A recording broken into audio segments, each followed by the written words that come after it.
The main uses for my cat equipment at home is, general stuff around the farm. The skid steer loader gets used a lot, whether it be, I have the fork attachment, so we use it as a forklift. Hay bale spikes for picking up big round hay bales and stacking them on the truck, and then again stacking them in the shed.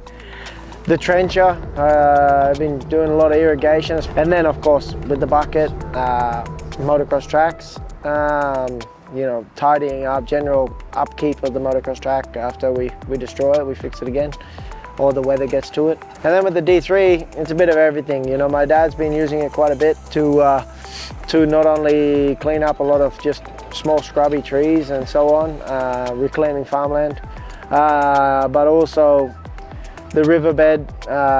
We have quite a decent river that runs through the property, and he's managed to clean that up and make it so it flows nicely and it doesn't burst its banks and go everywhere. And then again, motocross track.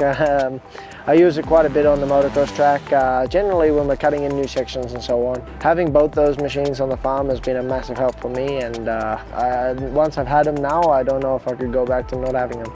And then going to the skid steer loader, there's so many little features that I like. The self-leveling, especially picking up hay bales and stuff like that, being able to keep them level is really nice. Going to the return to dig feature on the trencher helps me, takes away a lot of the guesswork. And then the variable speed on the hydraulics. Starting off with the ease of use features, I mean, myself personally, I've had a little bit to do with the e-fence, not too much. Being able to use that though, digging next to a house, next to my sister's house, putting in a little trench, it was a massive bonus to know I'm not going to slam into the side of the house, being able to set up that e-fence, and you're having that safety guard there.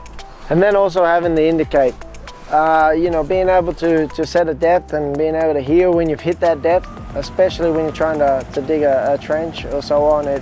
The technologies we have these days are amazing. It's just sort of putting a small line of defense to help guide you and tell you what to do and what not to do. The traction control, slide control, wheelie control. We still want to have that target there and be able to sort of hit it, but basically when you're doing something wrong, you want something there to tap you on the back and say, hey, a little less of that please. So I see a lot of common grounds between my cat equipment and then also my MotoGP bike in that sort of sensitive department.